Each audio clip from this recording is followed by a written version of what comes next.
ഇത് മാസ് മോട്ടോഴ്സിൽ നിന്നാണ് Honda Activa വണ്ടി നമ്മൾ വർക്കിന് കയറ്റിയിട്ടുണ്ട്. നിലവിൽ നമുക്കിപ്പോൾ സർവീസിന് കയറ്റിയേക്കണ കിലോമീറ്റർ എന്ന് പറഞ്ഞാൽ 17,085, അതായത് 17,000 കിലോമീറ്റർ ഇപ്പോൾ നിലവിൽ ഓടിയേക്കണേ. നമുക്കതിനകത്ത് ജോബ് കാർഡിൽ പറഞ്ഞേക്കണ വർക്ക് ജനറലായിട്ട് സർവീസ് ചെയ്യണം, എഞ്ചിൻ ഓയിൽ ചെക്ക് ചെയ്തിട്ട് മാറ്റാം, വാട്ടർ സർവീസ് ഓപ്പണായിട്ട് അഴിച്ച് കഴിയണ കേസ് പറഞ്ഞിട്ടുണ്ട്. പിന്നെ ഫ്യൂൽ മീറ്റർ വർക്ക് ചെയ്യണമെന്ന് പറയുന്നുണ്ട്. ഹെഡ്ലൈറ്റ് ചെക്കപ്പ്, ഹെഡ്ലൈറ്റിൻ്റെ ഒരു പോയിൻറ്റ് പോയേക്കണ കേസ് പറയുന്നുണ്ട് കേട്ടോ. ഇത്രയും കേസാണ് ജോബ് കാർഡിൽ പറഞ്ഞേക്കണ വർക്ക്.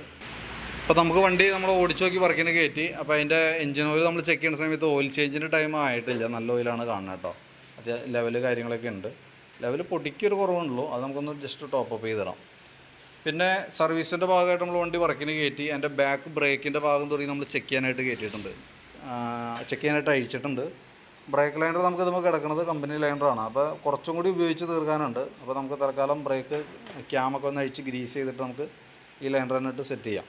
ബാക്ക് വീല് പിടിപ്പിക്കുന്നത് ഈ ഒരു ഷാഫ്റ്റുമാണ്. അതിൻ്റെ ബെയറിങ്ങിൻ്റെ പ്ലേജ് നമ്മൾ ചെക്ക് ചെയ്ത് വേറെ കംപ്ലൈൻ്റ് ഒന്നുമില്ല. അതേപോലെ തന്നെ ഗിയർ ബോക്സിൽ ഓയിൽ വരുന്നുണ്ട്. അപ്പോൾ ആ ഓയിൽ നമ്മൾ ചെക്ക് ചെയ്ത് നല്ല ഓയിലാണ് കേട്ടോ. പിന്നെ ബാക്ക് ടയർ അത്യാവശ്യം ഉപയോഗിക്കാനുണ്ട്. ഹബിൻ്റെ ഭാഗത്തായാലും വേറെ പറയത്തക്ക കംപ്ലൈൻ്റ് ആയിട്ടൊന്നുമില്ല. പിന്നെ ഈ സൈഡിലേക്ക് വരുമ്പോൾ നമ്മളതിൻ്റെ എയർ ഫിൽറ്ററൊക്കെ നമ്മൾ ചെക്ക് ചെയ്യാൻ വേണ്ടിയിട്ട് അഴിച്ചാണ്. എയർ ഫിൽറ്ററൊക്കെ കുറച്ച് പൊടി കാര്യങ്ങളൊക്കെ ഉണ്ട്, അത് നമുക്ക് അടുത്ത സർവീസിൽ മാറ്റേണ്ടതായിട്ട് വരും. നിലവിൽ ഇതുമ്പോൾ യൂസ് ചെയ്തേക്കുന്നത് ഹോണ്ടയുടെ ഒറിജിനൽ ഫിൽറ്റർ തന്നെയാണ്, കമ്പനി ഫിൽറ്റർ തന്നെയാണ് കേട്ടോ. പിന്നെ ക്ലച്ച് ഭാഗം നമ്മൾ അഴിച്ചിട്ടുണ്ട്. നമുക്ക് ജനറൽ സർവീസിൽ ക്ലച്ച് ഗ്രീസിങ്ങും കൂടി ഉള്ളതാണ്, അതല്ലെങ്കിൽ ആരും ചെയ്യില്ല. അപ്പോൾ അതുകൊണ്ട് കൂട്ടത്തിക്കൂടെ നമുക്ക് ജനറൽ സർവീസിൽ ക്ലച്ച് ഗ്രീസിങ് അടക്കമാണ് നമ്മൾ ചെയ്ത് വിടുന്നത്.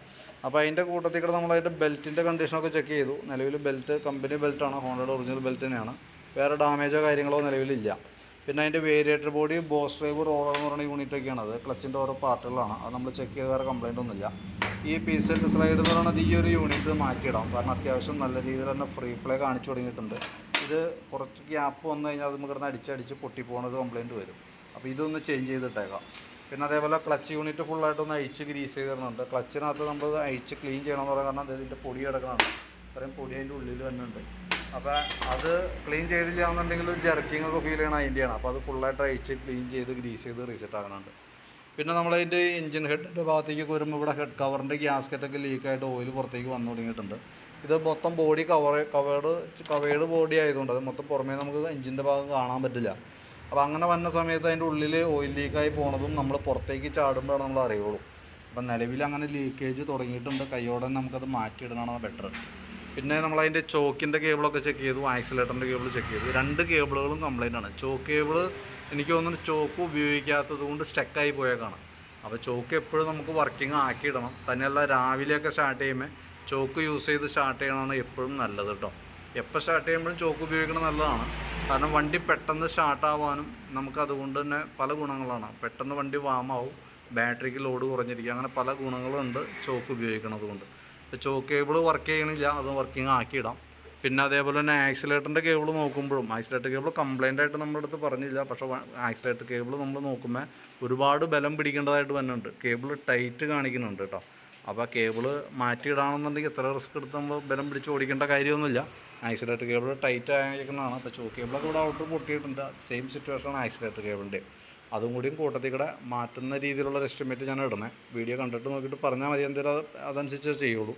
പിന്നെ അതിൻ്റെ ഉള്ളിലൊക്കെ അത്യാവശ്യം നല്ല രീതിയിൽ തന്നെ ചെളിയുണ്ട്. ഇതിൻ്റെ ഉള്ളിലൊക്കെ നല്ലോണം ചെളിയുണ്ട്.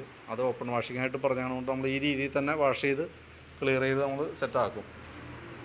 പിന്നെ ഫ്രണ്ടിലേക്ക് വരുമ്പോഴത്തേക്കും ഫ്രണ്ട് ബുഷുകളൊക്കെ നമ്മൾ ഗ്രീസ് ചെയ്യാൻ വേണ്ടി അയച്ചു. അപ്പോൾ ഈ ഗ്രീൻ ബുഷ് കംപ്ലൈൻ്റ് ആണ്. ഇത് നല്ല രീതിയിൽ ഓവലായിട്ടുണ്ട്, വളരെ ഫ്രീ ആയിട്ട് പോകണേ. അപ്പോൾ ഇതൊന്ന് ചേഞ്ച് ചെയ്തിടാം.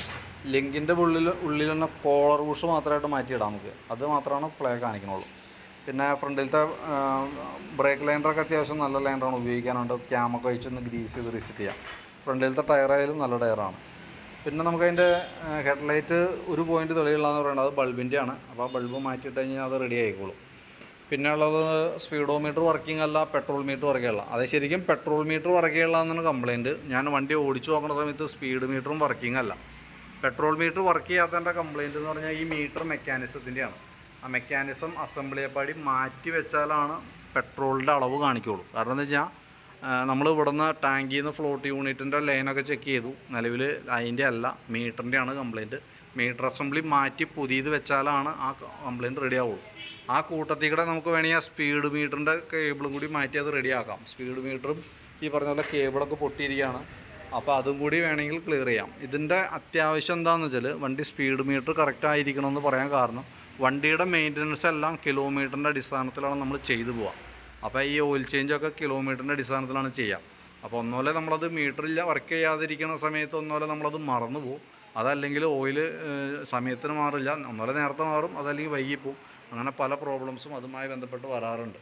അപ്പോൾ വർക്കിംഗ് ആക്കിയിടുന്നതാണ് കുറച്ചുകൂടി ബെറ്റർ. മീറ്റർ മെക്കാനിസം മാറ്റിയിട്ട് കേബിൾ കൂടി മാറ്റിയത് വർക്കിംഗ് ആക്കണമായിരിക്കും നല്ലത്.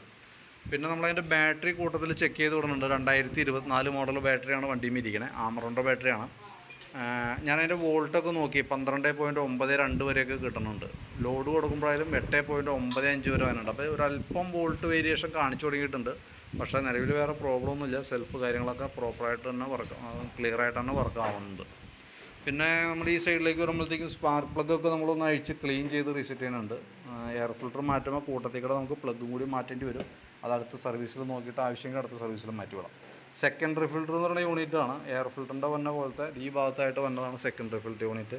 അത് മൊത്തം പൊടിഞ്ഞൊരവസ്ഥയിലേക്ക് ആയിട്ടുണ്ട്. അപ്പോൾ അതൊന്ന് ചേഞ്ച് ചെയ്തിടണം. ഏകദേശം നമുക്കൊരു 50 രൂപ താഴേക്കാണ് നമുക്ക് ഇതിന് കോസ്റ്റ് വന്നുള്ളൂ. പിന്നെ സൈലൻസറിൻ്റെ ഇവിടെ തന്നെ ഒരു പ്രൊട്ടക്ടർ മഫ്ലർ എന്ന് പറയുന്ന ഈ ഒരു യൂണിറ്റൊക്കെ പൊട്ടിയിരിക്കുന്നുണ്ട്. അത് മാറ്റി ഇടുന്നുണ്ടെങ്കിൽ നന്നായിരിക്കും. അപ്പോൾ ഞാനതിൻ്റെ ഏകദേശം ഒരു എസ്റ്റിമേറ്റ് ആക്കിയിട്ട് അതിൻ്റെ ഡീറ്റെയിൽസ് വാട്സാപ്പിലേക്ക് ഇടാം. വീഡിയോ കണ്ടു കഴിയുമ്പോൾ നോക്കിയിട്ടൊന്ന് റിപ്ലൈ ചെയ്യണം. അതനുസരിച്ചിട്ട് വേണം നമുക്ക് വർക്ക് കംപ്ലീറ്റ് ചെയ്യാനായിട്ട്. ആക്സിലേറ്റർ കേബിളിൻ്റെ ഒക്കെ ഒരു ക്ലാരിഫൈ വേണം നമുക്ക്. അപ്പോൾ അത്യാവശ്യം നമ്മൾ ഈ പറഞ്ഞ ഭാഗങ്ങളൊക്കെ ചെയ്തു വരുമ്പോൾ ഏകദേശം എത്ര എസ്റ്റിമേറ്റ് വരും നോക്കിയിട്ട് അതിൻ്റെ ഡീറ്റെയിൽസ് ഞാൻ വാട്സാപ്പിലേക്ക് ഇടാം. അപ്പോൾ വീഡിയോ കണ്ടു കഴിയുമ്പോൾ നോക്കിയിട്ടൊന്ന് റിപ്ലൈ ഇടണം കേട്ടോ. അതിനകത്ത് നമ്മൾ മീറ്റർ അസംബ്ലിയൊക്കെ അതിനകത്ത് ഉൾപ്പെടുത്തുന്നുണ്ട്. അപ്പോൾ അതുകൊണ്ട് തന്നെ വീഡിയോ കണ്ടതിന് ശേഷം നോക്കിയിട്ട് റിപ്ലൈ ചെയ്താൽ മതി. അതനുസരിച്ച് നമുക്ക് വർക്ക് കംപ്ലീറ്റ് ചെയ്യാം.